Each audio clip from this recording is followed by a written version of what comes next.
तयार आहे एकदम झटपट होणारी ही आपली लाल माटाची भाजी. अप्रतिम होते, कुरकुरीत भाकरी. आणि ही लाल माटाची भाजी असेल ना की तुम्हाला दुसरं काहीच लागणार नाही, इतकी सुरेख होते. त्याच्यामुळे नक्की ट्राय करा. तर आज आपण झटपट होणारी लाल माटाची किंवा तांबड्या माटाची भाजी बनवणार आहोत. अगदी झटपट होते आणि त्याला फक्त दोनच गोष्टी लागतात, एक म्हणजे लसूण आणि दुसरं म्हणजे शेंगदाण्याचं कूट. कोणताही मसाला नाही, बाकीचं काहीच लागत नाही. तर चला सुरू करूया. आपण लाल माटाची भाजी बनवतोय किंवा तांबडा माठ सुद्धा म्हणतात याला.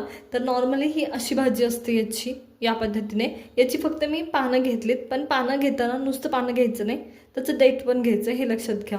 खूप फ्रेश असते पानं, अगदी एखाद्या फुलासारखी टवटवीत दिसतात. त्याच्यामुळे तशी भाजी घ्यायची. आता मी हे आणून खूप वेळ झाला आहे आणि मी तुम्हाला दाखवण्यासाठी सेपरेट ठेवली होती, त्याच्यामुळे ही थोडी सुकली आहे. पण ॲक्च्युली ही भाजी एवढी टवटवीत दिसते.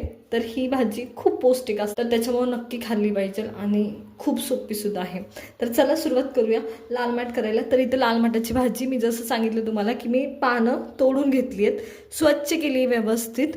आणि याला दुसरं काहीच लागणार नाही या भाजीला. इथं मी लसूण घेतलं आहे कुटून, पहा. आणि लसूण कुटताना ना पूर्ण कुटला आहे, पण त्याचं ना पूर्ण पेस्ट नाही केली, अद्दर ठेवला आहे. असा घ्यायचा लसूण वाटून. आणि जर तुम्हाला वाटायचं नसेल तर वरणाला फोडणी करण्यासाठी आपण तुकडे तुकडे करतो, तसा लसूण वाटून घ्यायचा, तसं कट करून घ्यायचं. तर चला सुरू करूया लाल माटाची भाजी बनवायला. भाजी करण्यासाठी ना मी तर कढई घेतली लोखंडाची आणि त्याच्यात तेल घेतले. तेल व्यवस्थित गरम होऊ द्यायचं. तेल गरम झाल्यावर थोडीशी जिरी मी टाकते, नाही टाकली तरी चालते, हे पण सांगते. आणि त्याच्यानंतर इथे एक लसणाचा पूर्ण गड्डा घेतला होता. लसणाचा पूर्ण मोठा गड्डा होता तो घेतला होता, तो ओबडधोबड वाटून घेतला आहे. मी आधी सांगितलं तो ॲड करते. आणि हा लसूण पूर्ण सोनेरी कलर होईपर्यंत तुम्हाला परतून घ्यायचा आहे. त्याच्याशिवाय पुढची कोणतीच गोष्ट करायची नाही. हा लसूण इथं सोनेरी होणं सगळ्यात जास्त महत्त्वाचं. सोनेरी करायचं आहे पण करपवायचं नाही. तर आता लसूण सोनेरी झाला आहे, मी तुम्हाला दाखवते. पहा या पद्धतीने, खूप जास्त करपवायचं नाही. आणि सोनेरी झाला ना लसूण, अप्रतिम टेस्ट लागते त्या भाजीची. त्याच्यामुळं सोनेरी होणं जास्त महत्त्वाचं, गोल्डन कलर येणं जास्त महत्त्वाचं. तर चला इथं हा लसूण व्यवस्थित गोल्डन झाला आहे. त्या टायमाला मी भाजी ॲड करते. आता भाजी ॲड करताना थोडी थोडी करायची आणि हलवत जायचं. थोडी थोडी ॲड करायची आणि हलवत जायचं, जेणेकरून भाजीला सगळीकडं तेल पण लागतं, लसणाचा फ्लेवर पण लागतो, मिक्स होतं. तर इथं पहा मी थोडी थोडी भाजी ॲड करते आणि परतून घेते. आणि या भाजीला हिरव्या मिरच्यांची वगैरे काहीच गरज नाही.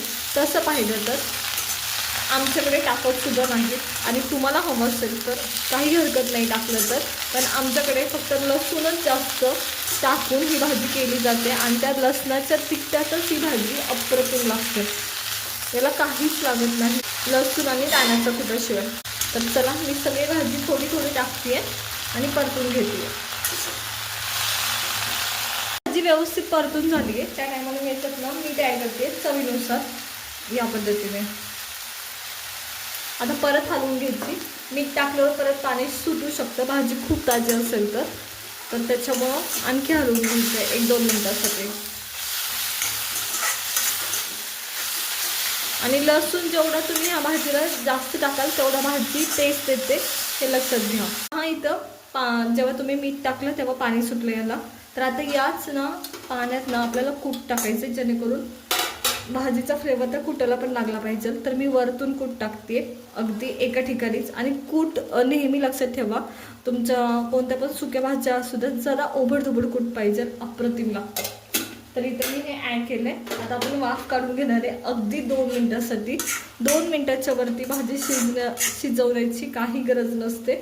ऑलरेडी भाजी परतूनच घेतली होती, साईडला नाही घालवायची. त्याच्यामुळे मी त्याच मापाचं वाटा ठेवते ह्याच्यावर आणि वाफवून घेते. भाजी वाफायला ठेवून 2 मिनटं झालेत आणि मी वाटी काढून घेते. तर पहा अप्रतिम असं पूर्ण लालसर कलर भाजीचा त्या उतरतो.